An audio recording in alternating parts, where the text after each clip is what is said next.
Hello everyone, welcome to my channel scarcity one. My name is Dharmendra Sadani और सरकारी budget की इस वीडियो में हम आज बात करेंगे संतुलित बजट, बचत का बजट और घाटे के बजट की।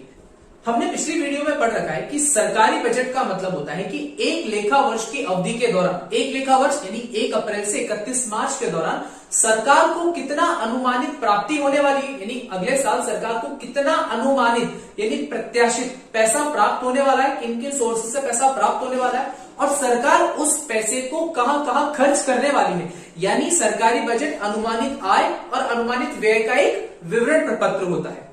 अर्थात इसके अंदर हम प्राप्तियों तथा भुगतानों की बात करते हैं।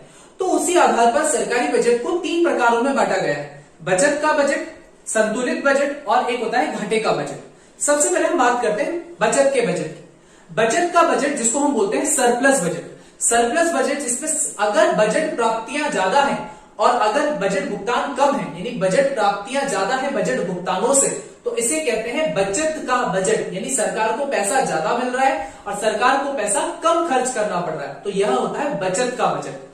बजट प्राप्तियों में 2 प्रकार की प्राप्तियां आती हैं, जो कि मैंने पिछली वीडियोस में आपको बता रखा है, राजस्व प्राप्तियां और पूंजीगत प्राप्तियां। उसी प्रकार से बजट भुगतानों के भी 2 प्रकार होते हैं, राजस्व भुगतान व पूंजीगत भुगतान। तो यदि प्राप्तियां ज्यादा है भुगतानों से, तो यह होता है बचत का बजट। अब हम बात करते हैं संतुलित बजट की। संतुलित बजट का मतलब होता है कि जितना पैसा सरकार को प्राप्त होने वाला है, सरकार यदि उतना ही खर्च करने वाली है, यानी जितनी प्राप्तियां होगी अगर भुगतान भी उतने ही है, तो इसे कहा जाता है संतुलित बजट। ठीक है, संतुलित बजट जिसको हम बैलेंस्ड बजट भी कहते हैं। और अब हम बात करेंगे घाटे के बजट की। मोस्ट इंपॉर्टेंट पॉइंट, घाटे का बजट या डेफिसिट बजट। 99% क्वेश्चंस आने का चांसेस रहता है घाटे के बजट में से।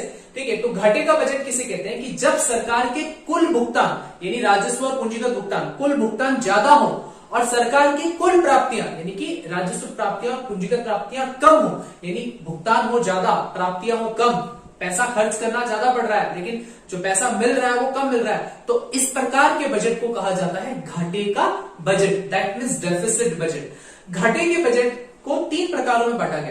पहला है राजस्व घाटा, दूसरा है राजकोषीय घाटा और तीसरा होता है प्राथमिक घाटा। तो 1 बाय 1 हम इसकी बात करेंगे।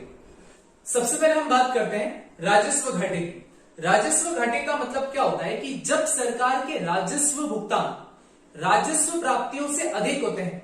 राजस्व भुगतान जो कि हमने पढ़े थे कि जिससे न तो संपत्तियों में वृद्धि होती है और न ही दायित्वों में क्या हो रही है, कमी हो रही है।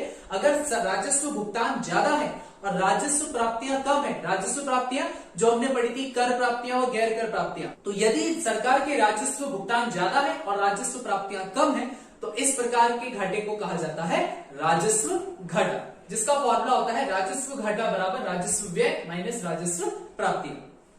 दूसरा है राजकोषीय घाटा, फिस्कल डेफिसिट। राजकोषीय घाटा कैसे ज्ञात किया जाता है? जब सरकार के कुल भुगतान यानी कि राजस्व भुगतान और पूंजीगत भुगतान दोनों, जब सरकार के कुल भुगतान कुल प्राप्तियों से अधिक हो, यानी कुल भुगतान राजस्व भुगतान और पूंजीगत भुगतान, और कुल प्राप्तियों में कौन सी 2 प्राप्तियां आ जाएगी, राजस्व प्राप्तियां और पूंजीगत प्राप्तियां। यदि सरकार के कुल भुगतान कुल प्राप्तियों से अधिक हो परंतु उधार को छोड़कर, आपको याद होगा पूंजीगत प्राप्तियों में हमने 3 चीजें पढ़ी थी, ऋणों की वसूली, विनिवेश और एक था उधार या ऋण। तो इस उधार की राशि को, इस ऋण की राशि को राजकोषीय घाटे में शामिल नहीं किया जाता। ठीक है, अर्थात कुल भुगतान यदि कुल प्राप्तियों से अधिक हो उधार को छोड़कर, तो यह अवस्था होती है राजकोषीय घाटे। ठीक, और अंतिम है प्राथमिक घाटा, that means primary deficit. Primary deficit या प्राथमिक घाटा ज्ञात करने का सूत्र है राजकोषीय घाटा माइनस ब्याज का भुगतान।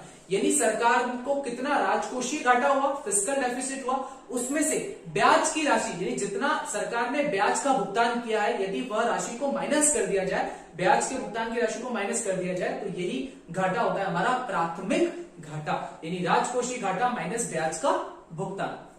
सो आई होप आपको ये तीनों घाटे समझ में आए होंगे। इन तीनों घाटों को निकालने के जो सूत्र हैं वो आपको समझ में आए होंगे। अगर फिर भी आपको अगर कोई डाउट हो या कुछ क्वेरी हो, तो आप मुझे नीचे कमेंट बॉक्स में कमेंट कर सकते हैं।